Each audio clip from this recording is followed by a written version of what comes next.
राजस्थान के एक छोटे से गांव कुंडेरपुर में एक अजीब घटना ने सबका ध्यान खींचा। यह घटना जुड़ी थी 6 साल के एक बच्चे आरव के साथ। उसकी बातें, उसका व्यवहार और उसकी यादें गांव वालों को हैरान कर देती थी। वह एक सामान्य बच्चा लगता था, लेकिन जब भी वह गांव के पुराने खंडहर के पास जाता, उसकी आंखों में अजीब सी चमक आ जाती। यह जगह मेरी है, वह हमेशा कहता। यही मैं मरा था। गांव वालों के लिए यह बातें चौंकाने वाली थी, लेकिन आरव के माता पिता सुरेश और सुमित्रा इस सब को एक बच्चे की कल्पना मानते थे। एक दिन जब आरव अपने पिता के साथ खंडहर के पास गया, तो उसने एक पुरानी इमारत की ओर इशारा किया। पापा, यहां मेरी दुकान थी, उसने कहा। मैं कपड़े बेचता था। और वहां सुरेश ने हंसते हुए उसकी बातों को टाल दिया, लेकिन आरव ने गंभीरता से कहा, आप यकीन नहीं करेंगे, पर मैं जानता हूं, मेरा नाम मनोहर था और मुझे राम सिंह ने मारा था। सुरेश का दिल एक पल के लिए कांप गया। मनोहर नाम गांव में एक प्रसिद्ध व्यापारी का था, जो 50 साल पहले मारा गया था। उसकी हत्या के बारे में आज भी लोग बातें करते थे। जल्द ही यह खबर पूरे गांव में फैल गई। लोग आरव को देखने के लिए उनके घर आने लगे। किसी ने कहा, यह बच्चा जरूर मनोहर का पुनर्जन्म है।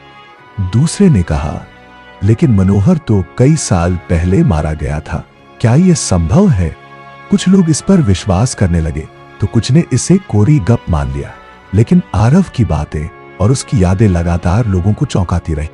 गांव के एक बुजुर्ग हरि सिंह, जो मनोहर के करीबी दोस्त थे, ने आरव से मिलने का फैसला किया। बेटा, तुम कैसे कहते हो कि तुम मनोहर हो? उन्होंने पूछा। आरव ने उनकी ओर देखा और मुस्कुराया।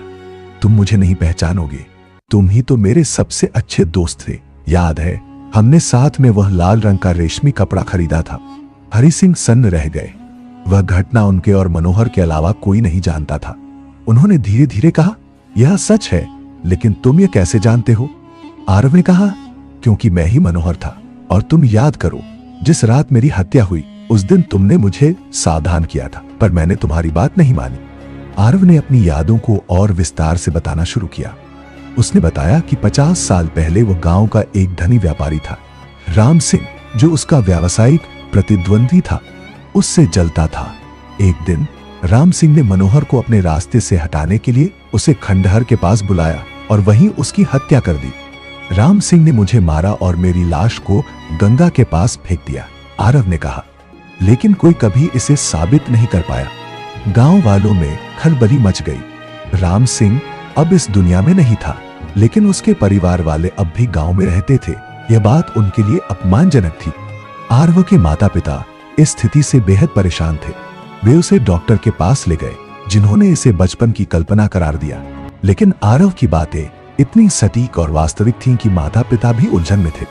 आरव ने एक दिन कहा, पापा, मुझे उस पेड़ के नीचे ले चलो जहां मुझे मारा गया था, वहां कुछ दफन है। सुरेश ने यह बात गांव के सरपंच को बताई और उन्होंने पूरी पंचायत के सामने यह मामला लाने का फैसला किया।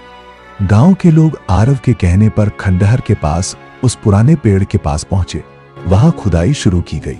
थोड़ी देर में मिट्टी से एक पुरानी बंदूक और कुछ हड्डियां निकली। हरि सिंह ने उस बंदूक को देखते ही पहचान लिया। यह राम सिंह की बंदूक है। आरव ने कहा, मैंने कहा था ना, राम सिंह ने ही मुझे मारा था। यही मेरी मौत का सबूत है। गांव वालों में हलचल मच गई। राम सिंह की हत्या का रहस्य, जो 50 साल से छिपा था, अब उजागर हो चुका था। इस घटना के बाद आरव के माता पिता ने गांव छोड़ने का फैसला किया। वे उसे एक नई जगह ले गए, जहां वह अपनी पुरानी यादों से दूर एक सामान्य जीवन जी सके। लेकिन आरव के भीतर की आत्मा शांत हो चुकी थी। उसने अपने पुराने जीवन के अधूरे अध्याय को पूरा किया था। यह कहानी केवल पुनर्जन्म की नहीं थी, यह उस सत्य की थी जो किसी न किसी रूप में सामने आता ही है। आरव के माध्यम से मनोहर की आत्मा ने अपने साथ हुए अन्याय को उजागर किया और एक नए जीवन की शुरुआत की। पुनर्जन्म का यह चक्र हमें याद दिलाता है कि जीवन कभी खत्म नहीं होता। वह केवल एक नया रूप, एक नया नाम और एक नई कहानी लेकर लौटता है।